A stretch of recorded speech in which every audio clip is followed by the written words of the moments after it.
Hey beautiful, thank you so much for tuning in to today's KTV and the terrific Tuesday tip of the week. Yeah, today's KTV and all month long we are handling some of your scariest objections and scariest issues of running an online business, especially when it comes to sales.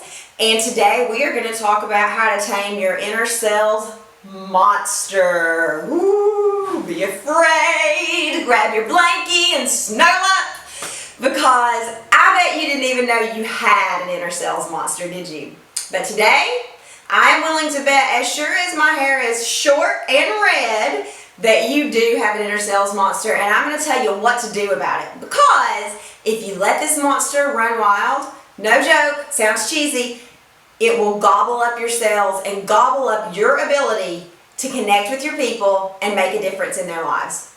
I was talking this week with one of my amazing clients, and she was talking about these unspoken rules or unspoken playbook that we kind of develop as we grow up. Maybe we're conditioned to believe these things.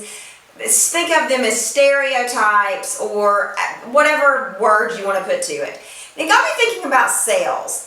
You know, you've heard me say before, the stereotypical used car salesman. And what I mean by that is obnoxious, pushy, shyster, icky. You know, that person who just bulldozes their way through a sale. Statistics show that nobody wants to be sold, right? That creates a problem for people like you and me who have a product or a service that could change somebody's life, but those people don't want to be sold.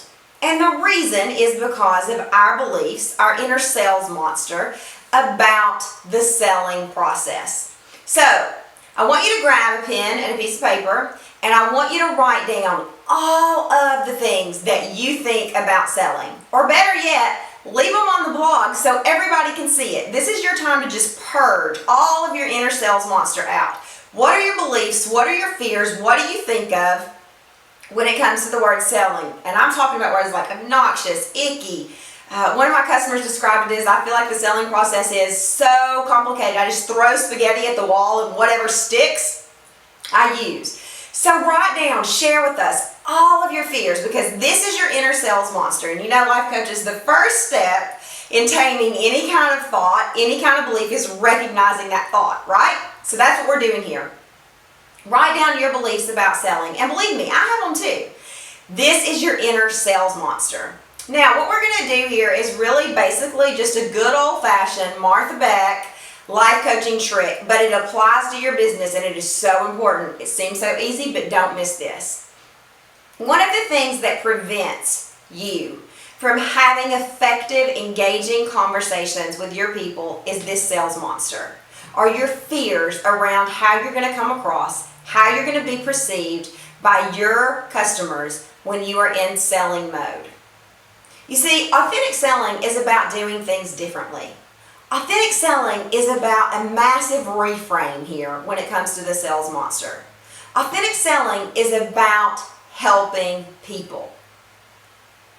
Let me say that again.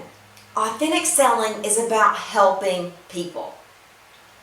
What do I mean by that?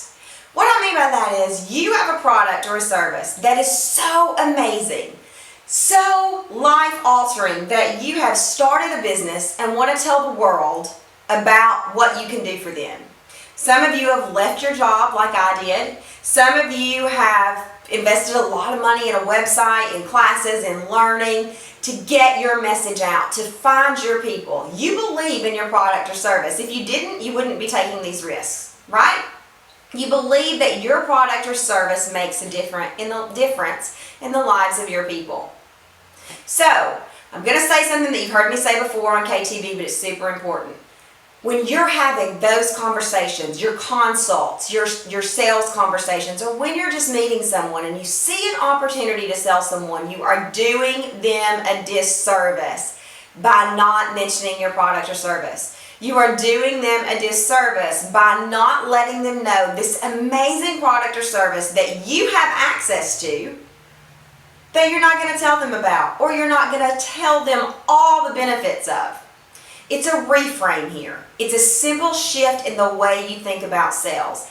And don't mistake this for easy, because you've been conditioned your whole life to believe that sales is icky, pushy, obnoxious.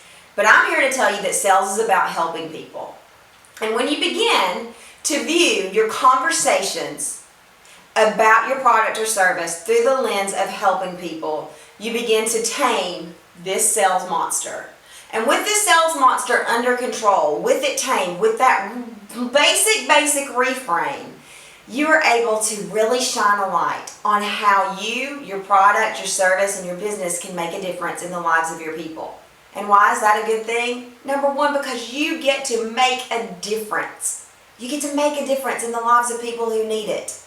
You get to make money doing what you love. That is not a bad thing. You're helping people and helping yourself. What could be better than that? I would love to know your thoughts about how to tame your inner sales monster. And I'm serious, please. Give me a list. Purge that monster. Recognize it. Tell me what your fears are. Tell me what you think.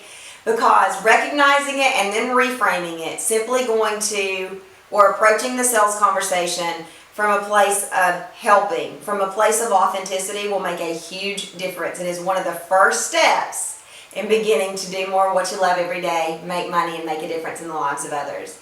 Be sure you tune in for the next few weeks for KTV, all leading up to our Halloween event, or Halloween KTV, where I'm going to do something I've never done before. Tune in next week for KTV and the terrific Tuesday tip of the week. Thank you so much for being here. Bye!